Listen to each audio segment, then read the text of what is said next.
José Guia, a Ministra do Trabalho mostrou-se satisfeita, mas, ao que parece, este acordo é mais um nim do que um sim ou um não.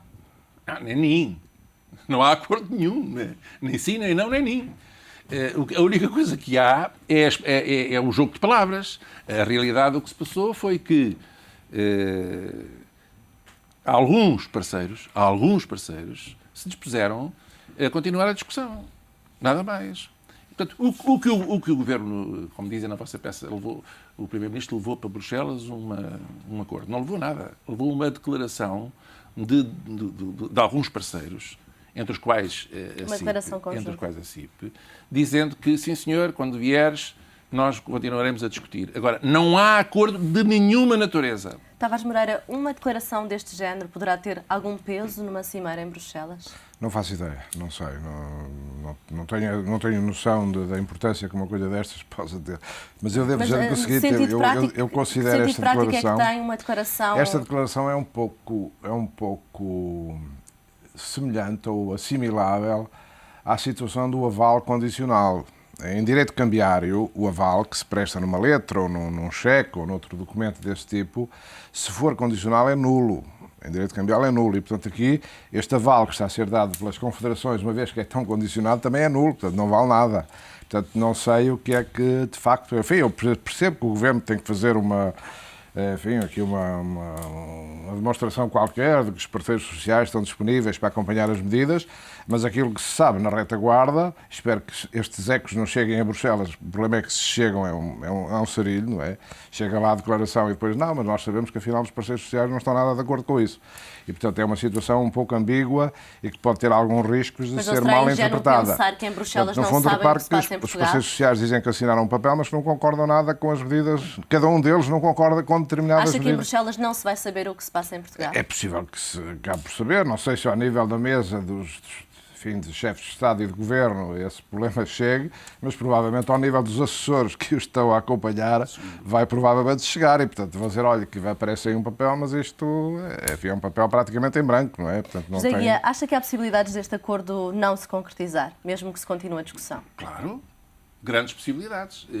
Aliás, eu diria que neste momento não há nenhuma possibilidade de se concretizar. E repito, e quero, aliás, fazer aqui uma pequena correção ainda, ou mais uma clarificação. Eu não acredito que o Primeiro-Ministro vá apresentar nenhum papel em Bruxelas. Ele vai apenas dizer que os parceiros disseram que...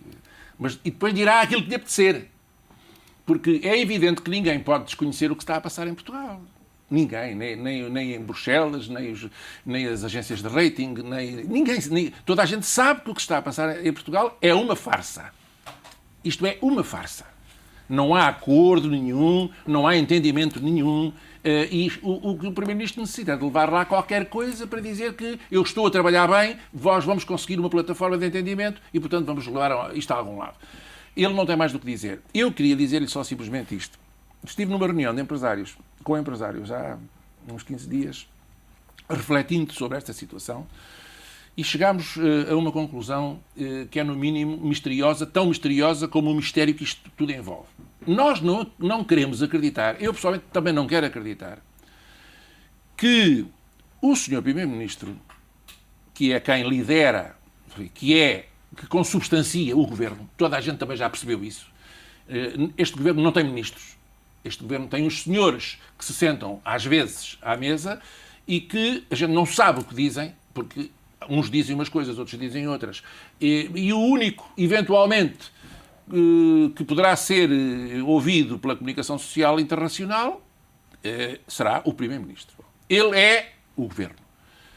E nós não acreditamos, estes empresários, preocupadíssimos, arrasados, espoliados, esmagados, até ao tutano, nós não conseguimos entender qual é o mistério que justifica a irracionalidade do comportamento do Sr. Primeiro-Ministro e do seu Governo, ou do seu Primeiro-Ministro, que consubstancia o Governo, a irracionalidade das atuações, do comportamento, do que diz, do que promete, do que afirma, face à crua realidade com que o país se debate. O que é que face ainda... aos estrangulamentos com que nós estamos confrontados. É que não há. Nós queremos acreditar que ele não é destituído. Pelo contrário, parece ser uma pessoa muito inteligente, muito viva. Agora, que mistério! Ele saberá mais da realidade do que aquilo que nos faz saber a nós? Ou do que aquilo que até o Sr. Presidente da República ontem explicou? Ele saberá mais qualquer coisa. Ele terá outras informações para persistir no caminho do abismo, da desgraça. No atual contexto económico, o que é que o Governo poderia fazer para ajudar a impulsionar as empresas e o crescimento económico? Desistir. Confessar a sua incapacidade. Confessar a sua incompetência. Confessar que não tem soluções, que não tem estratégia. Confessar era a única atitude séria de um governo que nos está a conduzir para a desgraça, como toda a gente vê. Mas isso quer dizer o quê? Pedir ajuda externa? É o que está a dizer? Que era o melhor caminho? Não, a primeira ajuda tem que vir à interna. Ninguém nos vai salvar, Marta. Não, isto, na política internacional, como noutras coisas, não há filantropias. Já falámos disto. Os países e as agências de rating Mas qual é o caminho? E os mercados não são filantropos. Essa proposta de Timor pode ser que ajude um bocadinho. Ai, graças a Deus, pois. Acima, veja ao ponto a que chegamos. Diz isso com uma grande ao ironia. Ponto a que chegamos. Ao ponto a que chegamos. Mas há com certeza um mistério. Eu não sei qual é. Nós não sabemos. E a única Mas qual maneira... é o caminho? Falamos tantas vezes dos problemas, não falamos das soluções. O caminho é dizer, meus amigos, não sou capaz de resolver o problema. Isto ultrapassa a minha capacidade e a capacidade do meu governo. Só uma solução nacional pode resolver o problema. E ou ele faz isto... E então acha que essa iniciativa tem que partir do governo? Pedir ao auxílio dos outros partidos? Parte de quem tem vergonha. De quem tem noção da honra. Acha que os outros partidos estão dispostos a esta união? Ele jurou servir os interesses da nação. Ele jurou ser fiel à lei. Ele jurou fazer o melhor para o país. Tavares Moreira, acha que os outros partidos estão dispostos a esta união? Se o Primeiro-Ministro pedisse, acha que os partidos estariam dispostos a colaborar com o Governo? Sabe que digamos, num regime político como nós temos, de democracia parlamentar com base em partidos, as coisas têm determinadas regras. Quer dizer, os outros partidos não têm que andar com o governo às costas. Quer dizer, é uma coisa que não faz muito sentido. É evidente que numa situação de emergência nacional é razoável pedir aos diferentes partidos que consigam, pelo menos, ter uma base de entendimento quanto ao prosseguimento de certas políticas e certas medidas que são necessárias para ultrapassar prazo, evidentemente, a curto prazo é impensável ultrapassar estas situações, estas dificuldades, mas a médio e longo prazo, como disse há pouco o engenheiro José Guia, é possível, de facto, definir um quadro de medidas que nos vá aliviando lentamente desta situação dificílima a que chegamos. Embora sem cooperação internacional também, portanto, nós estamos a falar de uma cooperação a nível interno. Neste momento, isso, a meu ver, já não será suficiente. Será preciso também uma cooperação internacional bastante interventiva. Uma última pergunta que peço-lhe de forma muito sintética. Há uma grande expectativa para a cimeira de amanhã. Será que esta grande expectativa... Da manhã surjam decisões ainda com caráter concreto e que permitam avançar bastante em relação a estes problemas. Isso julgo que vai ficar mais para a cimeira de final do mês. Aí sim vai ser definido o tal estatuto do Fundo Europeu de Estabilização Financeira, ou um nome semelhante. Mas, enfim, eu não alimentaria grandes expectativas em relação a isso. Acho que é perigoso. Se correr mal, os juros podem voltar a É perigoso nós estarmos a alimentar grandes expectativas em relação a isso. Como sabem, em relação aos juros, mantém-se aquilo que eu lhe disse aqui há umas semanas. O mercado da dívida portuguesa funciona como uma eólica.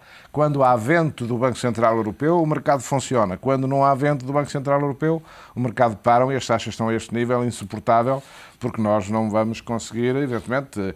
Porque, repara, aqui um ponto também é muito importante salientar, é que nós, o ano passado, usamos, e falamos disso na altura, usamos e abusamos da emissão de dívida a curto prazo. Portanto, nós este ano vamos ter que substituir muita dívida que se está a vencer fruto das emissões de curto prazo feitas o ano passado. E as taxas de juros vão galopar rapidamente. Quando há dias um membro do governo ainda se, enfim, coitado, tentando arranjar uma tábua de salvação, dizia que a taxa média da dívida portuguesa não era muito mais alta que a da dívida europeia, era 3,7, salvo erro, o estoque da dívida no fim do ano passado. E seria da dívida europeia ser 3,5%. Ele ocultou um aspecto fundamental do problema, que é o perfil temporal da dívida.